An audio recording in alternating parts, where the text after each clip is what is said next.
Hey, folks, welcome back to another episode of the Quiet Light podcast, where we help entrepreneurs build and sell their online businesses. The Exitpreneurs Playbook is available to all of you. I wrote it for you. It is the same thing. It takes all of our experience here at Quiet Light, puts it into a book format so that you can digest it day by day, chapter by chapter. It's the Exitpreneurs Playbook. You can find it on Amazon or exitpreneur.io. And today we have I want to call him I told him he looked young, that he had a baby face, and it's only because we were side by side on our screen. His name is Chris Meade, and he developed a product out of the blue, then marketed it successfully in ways that I hadn't heard anybody else marketing a brand like this. So he's charting new paths, let's say. So we're going to talk about it in just a minute. Chris, how are you? Good, man. Thanks for having me on. Welcome to the Quiet Light Podcast. Now, I said you look like a baby when we first went on the call. Again, my beard is gray. You have none. As you said, you can't grow one. Maybe you could grow a mustache, but we talked about never, ever doing that. We're not bringing the 70s back, people. No, Chris, why don't you help us out a little bit with your background in the e-commerce world? Yeah, man. So I'm 28 years old, like you said. I invented the world's first four-way volleyball net. And I grew up in a small farm town, went to college for film, grew up wanting to be a film director. Just get out of my small farm town. There's one stoplight, one restaurant that only sells chicken tenders. Oof. It's like, how do I get out of here, right? Started working at HBO after college for a little bit, then got a sales job because I needed to pay back that college tuition. Yeah. And it was always like, all right, we're in a sales job. We moved to the next sales job for a year. You're making money, but it's a grind. Cold calling people that don't want to talk to you, emailing more people that don't want to talk to you. The money's good, but I was never really happy. And I don't want to say I was burned out when I was 24, but it sucked waking up 10 hours a day and doing something you didn't really like, right? Yeah. And then one night, me and my friends had this idea for a four-way volleyball net. And we Googled it and we're like, how the hell has this never been done before? And then that was it. It was like, why not us? And so how did you take it from there? I mean, you had an idea. You're probably at a bar drinking, I'm going to assume, right? We were home drinking. But okay, yeah. So you were 24. Yeah, same thing. All right. Yeah, it's been a while, but I don't forget those days completely. I started a Chris called The Wrong Number when I was a little younger than 24, and it was a restaurant delivery service. And as you can imagine, there was something making my mind get a little more creative than it normally would if I came up with a business called The Wrong Number. So I hear in the beer bar. Okay. All right, so you came up with a four-way volleyball net. It's called CROSSNET now, right? So what did you do from that idea when you're talking with your buddies to actually creating a test one that you tried out with your friends?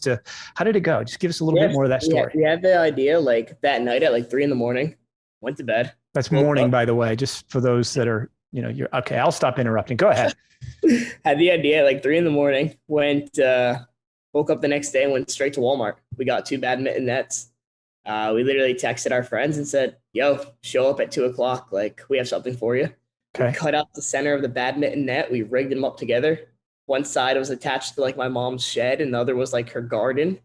And it stood up. It was 4 quadrants. And we just made up rules on the spot. Keep the ball alive. The ball lands in your square, you're out.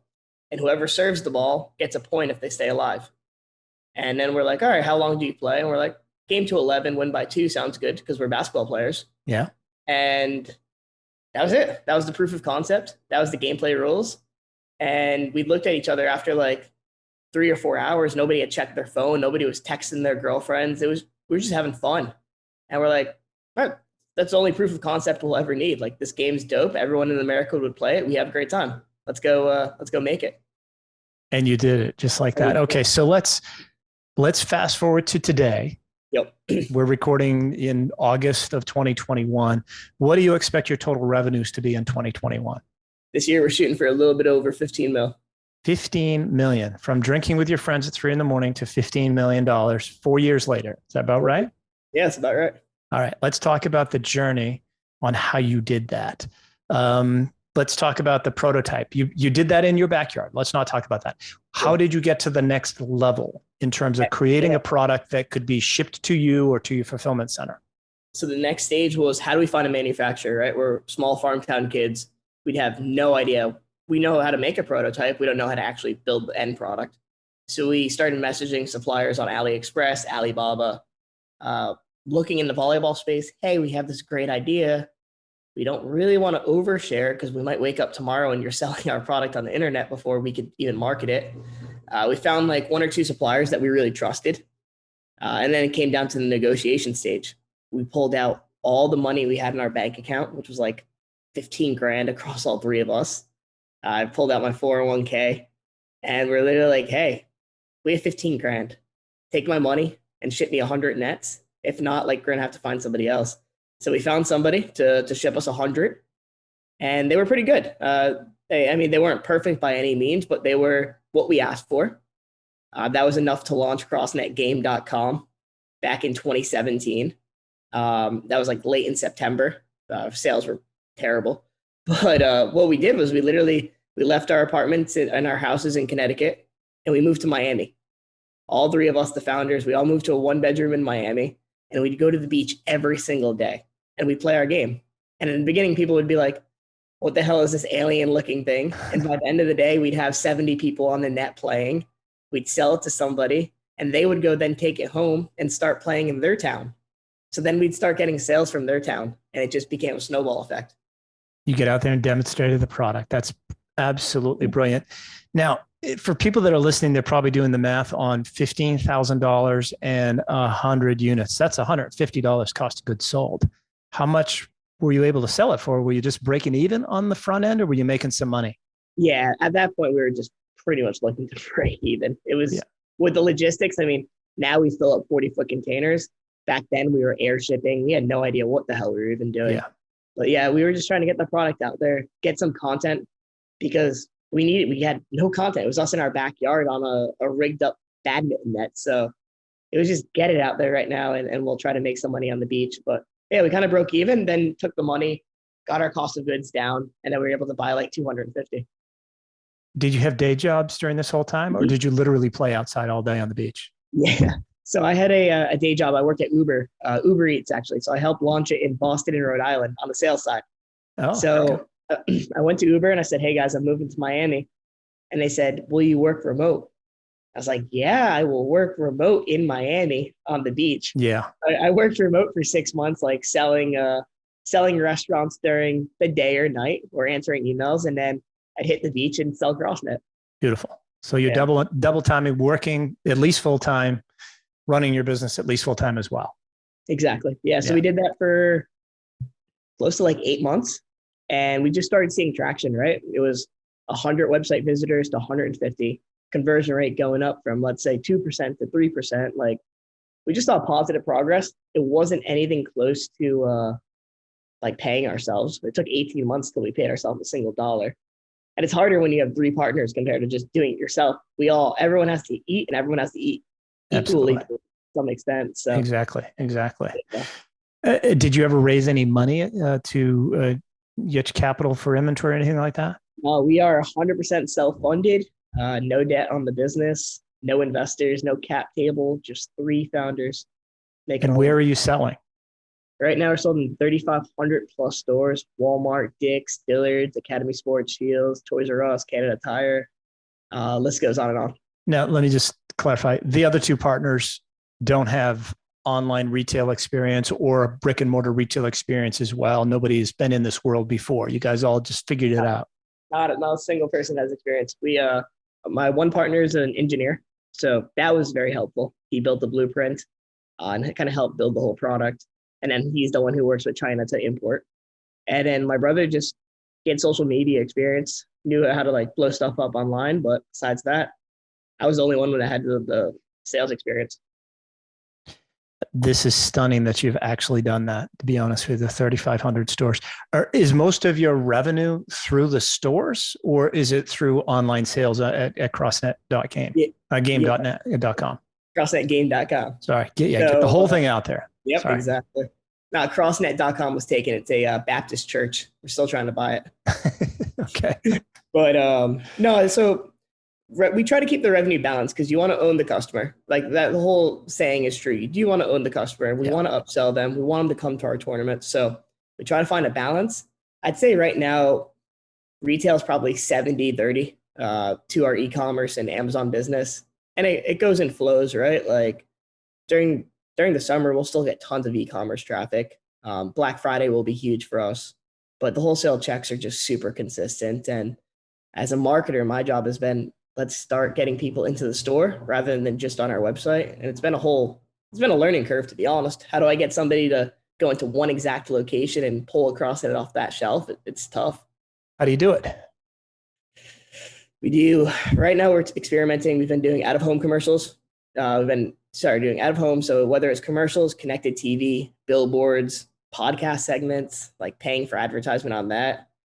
In the actual stores, we're creating like pop-up displays, pallet displays, and all of that as well. So it's been tough. And then on the paid side, we're running searches. We're running ad campaigns within the towns that we're selling to be like, oh, did you see the billboard on top of like I-95 in Salt Lake City that we did?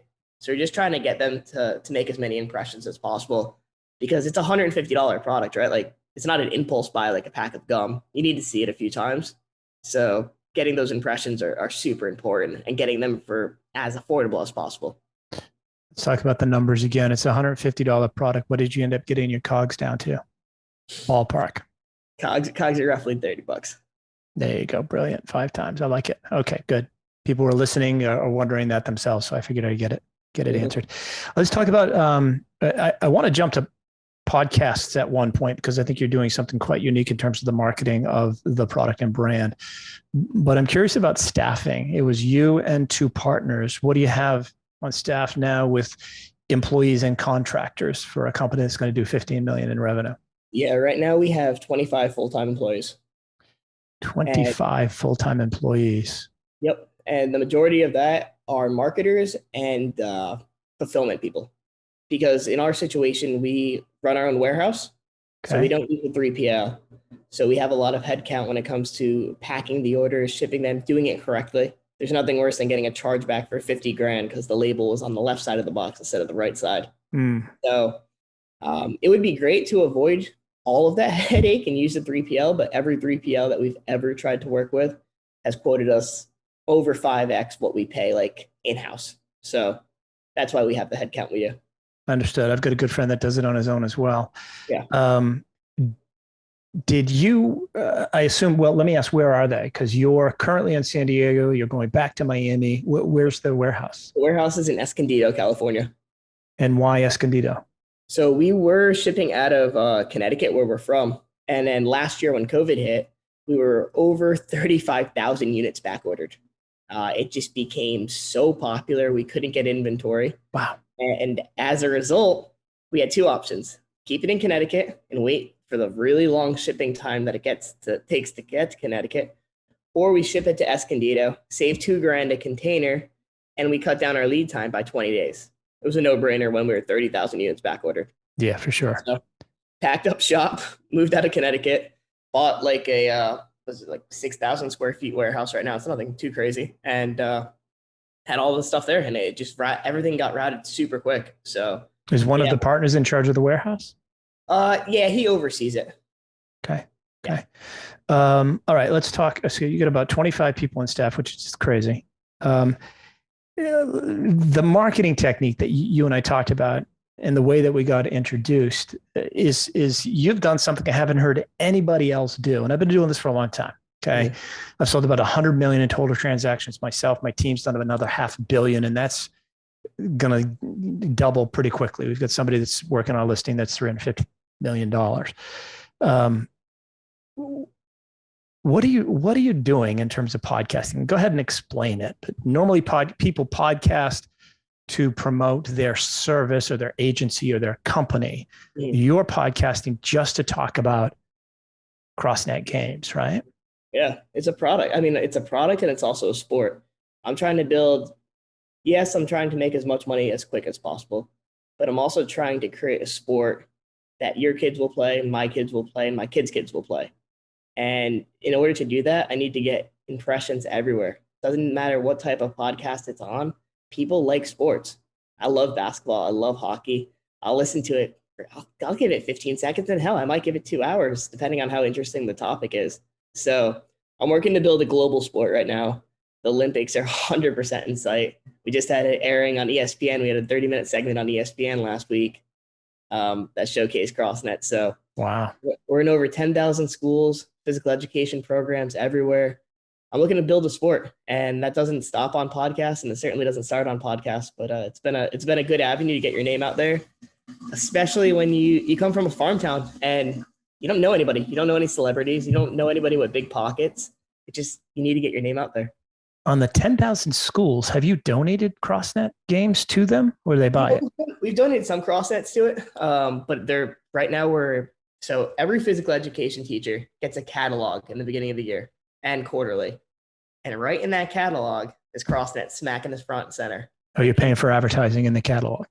No. We just move a lot of units, so they have good margin on the CROSSNETs, and I mean, think about it. Like, how often does a new sports product come out, or something that's like revolutionary like this? It doesn't happen often. So all the teachers want something new for their school. Incredible. Amazing. For people that are launching a business, launching a brand, a product themselves, that are doing the same that you and your partners did, where you just bootstrapped the hell out of it.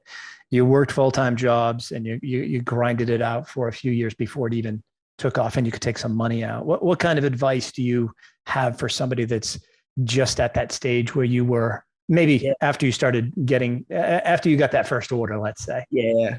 It's just staying frugal, right? Like, if you got to still think about it, even if you have your partner's money in it, treat every dollar like it's your own dollar coming out of your own bank account. And I still try to have that mindset now. And it's harder now with more money at play, but if you wouldn't spend it on your own bank account, like I remember there's days where I couldn't afford the venti Starbucks. I had to get the tall Starbucks instead. Like, if you wouldn't do that, like for your own bit, like for yourself, why would you do it with your business's money? And like, you got to take risks sometimes, but you also can't blow the whole business and sacrifice everything off the jump. And things like that. Like, you don't need $1,000 of Shopify apps when you start your Shopify store. Right. You don't need a $10,000 promo video when the iPhone works just fine. You don't need the biggest celebrity in the world when micro-influencers are way cheaper and you get way more bang for your buck than risking it all with one celebrity partnership. So stuff like that, just have that frugal mentality, and it might just be who I am and how I grew up. Like, I grew up with that mindset coming from like a very lower middle class family, but it's definitely helped me grow the business. I love that. I love it. It's grinding it out and keeping things tight. If you have too much overhead in your life, you can't start a business like this to begin with, because it's too much risk. In your situation, you didn't have much. You had nothing to lose, really. So you were able to get this started. How many podcasts have you been on in the last, 2 or 3 years? Yeah, I think we said it was upwards of over 100. So it's been good to get the name out there. And we kind of do it like partnerships, right? Like, you start with a small partnership, then you get the bigger one, and now we're on ESPN and the official product of USA Volleyball. So Amazing. It didn't happen without going on those first podcasts that may have had 2 downloads. Amazing. When it comes to the retail stores, what was your first contract? How did it work? What was the store? Who was the store with? And how big was the order? So how badly did you screw it up? Screwed it up terribly, man. So we had a store called Shields, which is a Midwest store. They have 35 locations. So the first contract was two locations only. I found the buyer on LinkedIn. And for anybody listening, LinkedIn is incredible for growing your business. It's how I got almost all of my retail deals and partnerships. So I reached out to the buyer on LinkedIn. I said, hey, man, we have a great product for you. You should be selling it because people want to play it. Are you interested?